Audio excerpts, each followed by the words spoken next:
Flamba! Hello, my wonderful friends, and welcome to another edition of the Nintendo News Roundup. I am feeling pretty darn good today because the smoke has cleared a little bit. It's been smoky here for the wildfires for like a month, and then we had a couple days where it was a little clearer, then the smoke kind of came back, but it's a clear day again. Maybe I'll go for a walk. Wow, what a luxury! Anyway, let's look at the Nintendo news. Nintendo put out a new trailer for Metroid Dread that I'm not showing. I'm not showing it. I'm not looking at it.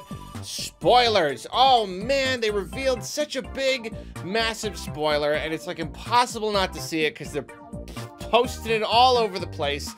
If you haven't seen it, you gotta just like not be on the internet literally at all until Dread comes out, because like it's there, it's front and center. They're shoving it in everyone's faces.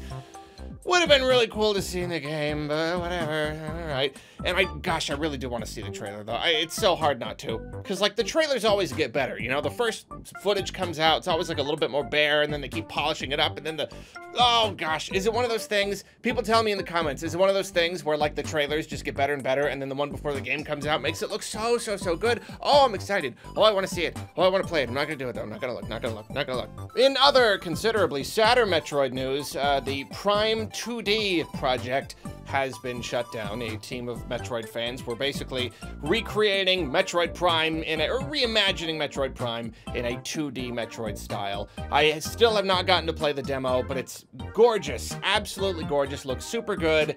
And then, of course, Nintendo shut it down. You really can't go public with these things until you're done. It's sad, and I'm disappointed.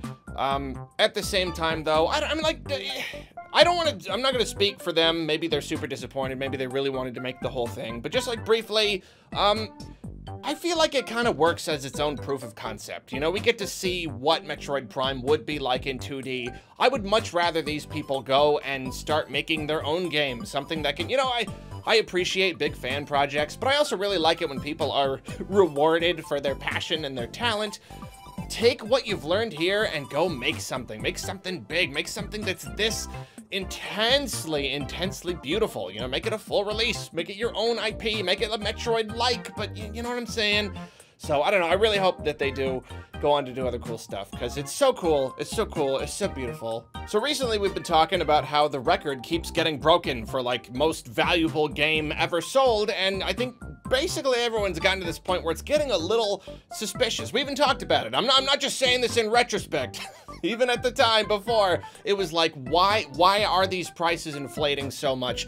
Why are these records being broken? Why are these games going for 10 times what they were going for, you know, even just a couple years ago? I still do not know a lot about this situation. I've not even looked all the way into this, but a YouTuber who goes by Carl Jobst has done a pretty amazing, just from what I've seen, amazing investigative work, basically delving into the whole thing and making a claim that a number of different companies are basically colluding on this and artificially inflating these game prices, and, you know, grading them incorrectly, and basically just a way to make money. And again, I've not watched the entire video yet, but it's a pretty compelling argument from what I've seen. It did seem really suspect what was going on. So, but I don't know for sure. I do not know for sure, but if you want to look more into this, check out this video. It's pretty good. It's super interesting. And, you know, the companies in question have come out being like, no, this is absolutely not true. This is libel. This is completely unsubstantiated. But, like, you know, of course they would say that. Whether they're guilty or innocent, so it doesn't really help at all. I guess we just gotta wait and see what comes of this. And if people are making a bunch of money artificially inflating this stuff, I can only hope that we can kind of reverse it, you know, get things kind of back to normal. So, Switch Pro, I know, everybody's sick of hearing that by now, but you know, Digital Foundry, they just did a really terrific video, just like deep dive going into just the concept of a new Switch, whether it's a Switch Pro or Switch 2 or whatever, just, you know, a newer Switch, actually achieving 4K visuals through DLSS. I do not actually understand all of the technical stuff, but it's still a very entertaining watch, just kind of like talking about whether or not it's possible, how it might be achieved. Personally, I still, like, I know all the rumors we're talking about 4K stuff with the DLSS. I don't see that being a big focus. Nintendo is so behind just in terms of like, just the generation of graphical fidelity that we're seeing there. I just want that to be steady. I just want that at 1080p or better graphics at 1080p. I don't know, like, it seems too early with their handheld to focus on the 4K. I know the DLSS, it's new technology. It makes it easier. I just can't see that being a big focus. You know, it's not gonna be like just perfect native 4K everything. It might be like a bit of a feature. I don't know, I'm not gonna go into the whole thing. Let's move on. The Switch eShop is heading to Argentina, Colombia, Chile, and Peru, which is just awesome. The more Switches and Switch services go to different parts of the world, always a good thing. Very cool. Fitness boxing. That's a thing that I kept hearing about, and I didn't really know why. I thought it was just like another whatever run-of-the-mill, you know, casual exercise game or whatever on Switch, and then apparently it sold pretty well, people liked it, and Nintendo published it, and that's one of the things that made it notable, so now I understand. And apparently it's getting an anime. It's getting an anime in Japan. It's getting, I don't know what else to tell you. Fitness boxing. It's getting an anime. Okay. Why not? Just why not? So Dragalia Lost has been an example of one of Nintendo's more successful and popular mobile endeavors, which is always surprising to me because it itself is not a Nintendo IP. I mean, like, it is, but it's not, you know, it's not a previous IP. It's just kind of like sort of something that could have been published by anybody, but it's basically a Nintendo thing. But apparently, the devs put out a statement that development will be slowing down. Just new content is not going to come out as frequently as it once did. And it seems like it's been pretty popular. I don't have like the exact numbers for like player spending or whatever. It's possible that, you know, revenue has decreased enough where they can't sustain as big of a team. You know, it's better to be like, okay, well, now let's just kind of lower down the amount of content that goes in. I mean, you know, it all makes sense, and we don't know if this means the game will eventually shutter in a couple of years, or if it's just a leveling out of content. Who knows? Bravely Default 2 will soon no longer be a Switch exclusive. It's the kind of thing that, like, I definitely anticipated. I think most people did. I didn't think it'd be so soon, though. It just came out earlier this year, and apparently it's coming to PC just in like a week, just in like a few days. It was very sudden. I don't know. The console-warring fanboy in me is sad that the Switch is losing one of its exclusive games, but obviously it's just more people who can play it. And it's only coming to PC, you know, it's not it seems to be a lot of the halfway Switch exclusive games, you know, they come to Switch and PC, they still don't hit the stinky Xbox and PlayStation. They get left out. Animal Crossing Pumas. It's shoes. It's a brand of shoes with Animal Crossing. I don't know. And there's a sweater, too. Yeah, there you go. So if you've been around for the last few weeks, you've seen that Nintendo has taken the top 30 in Japan for 2 weeks. Even 1 week was an amazing thing that hadn't happened since 1988. They did it 2 weeks in a row. Unfortunately, their reign has ended, thanks in large part to Ghost of Tsushima. Oh, how disappointing. I thought they would keep the top 30 forever. Really? Not really. So Pokmon GO, they changed things to make it easier for the pandemic. Then they're like, hey, we want to change things back. And people are like, hey, there's still a pandemic. Also, the changes were just good for everybody, accessibility and everything. And we're mad. And then Pokemon was like, okay, you know what? We're going to think about it. We'll get back to you. And it seems they are still deliberating on some certain things, but at the very least, now we know they have confirmed 80 meters will remain the base interaction radius for gyms and Pokestops. So that is pretty cool. That seems to be a victory. That is what it was before, right? It sounds like they're keeping it. Awesome. Let's see what they say about the other stuff too, but that seemed to be one of the main ones, if not the main one. Speaking of Pokemon, Pokemon TV just launched on the Switch. This is an app that allows you to watch Pokemon shows and stuff, which is pretty cool, especially because we still don't have the Netflix or whatever.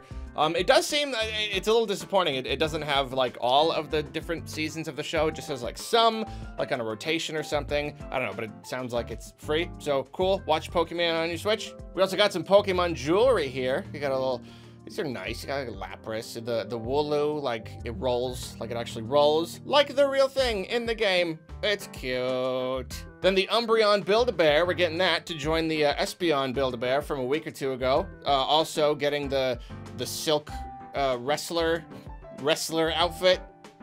Pretty funny. Lance Barr has been a design and brand director at Nintendo for a very, very long time. His most notable work was designing the NES and the Super NES, you know, like the ones that came from Japan, and kind of redesigning them for the audience, and that's pretty impressive, I would say. Personally, quite the accomplishment there. But apparently he is retiring. He announced it on his LinkedIn profile. Says, after almost 39 years at Nintendo, I am retiring and moving on to other projects. I feel like after that long, you just move on to retiring. I feel like you'd just be done. So I don't know what other projects means, but that's cool. I wish him the best of luck. Here's some exciting news. This is an exciting week. There's some spicy meatballs, and this week, My Nintendo UK is teaming up with Lego, and they're doing Lego keychains. It's a part of like the whole like Lego like reward system thing. You sign up. I'm not gonna go into that whole part of it, but basically, you can spend your Nintendo points on Lego Mario keychains. They're not actually Lego Mario though. It's like a picture of Lego Mario printed onto a flat surface. It's actually pretty disappointing in that way, but hey, big week.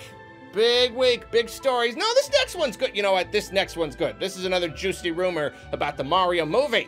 A profile for an animator on the Mario movie seemingly reveals the directors of the Mario movie.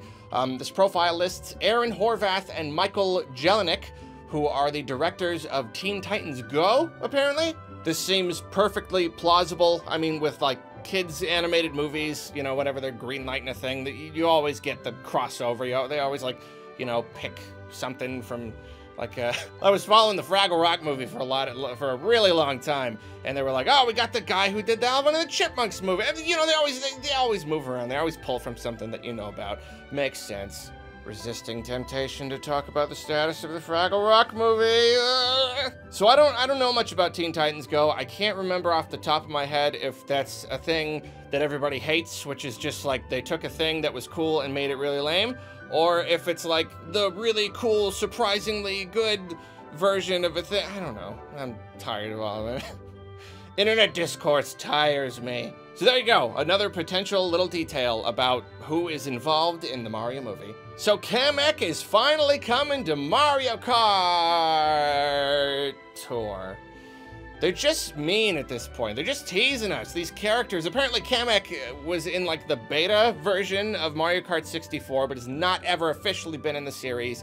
Coming to Mario Kart Tour. Come on, you're killing us here. You're killing us here with these. Between giving the mobile game all the best new characters and then robbing me of my doctor characters, oh, I'm up to here with this. So a while back, we talked about a special kind of direct style presentation that was all about Paper Mario style games from the Paper Mario-like Paperverse community. Well, now we're getting one on August 29th called Hub World. It's from a bunch of different people developing platformers, like 3D platformers, and it looks really, really cool. A lot of really, really cool projects to look into, so if you like 3D platformers, definitely check that out. And finally, a Kickstarter for the game Good Boy Galaxy is promising that the Game Boy Advance will get its first release in 13 years. A legitimate Game Boy Advance release. And that is pretty cool, especially because it's not one of those things where like, hey, I made an NES game, but it's only on the NES. Apparently this is also coming, you know, digitally to other platforms. So you have your cake and eat it too.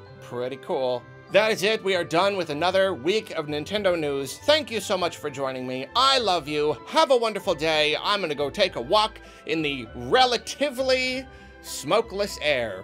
I say relatively because it looks clear, but there still might be particulate matter in the air. Let's check the AQI, the Air Quality Index. Let's see.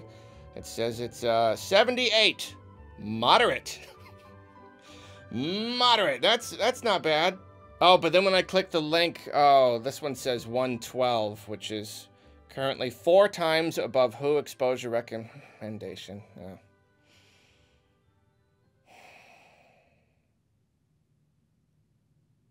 Okay. But I'm gonna hook up the treadmill and go for a walk. See you later. Woo!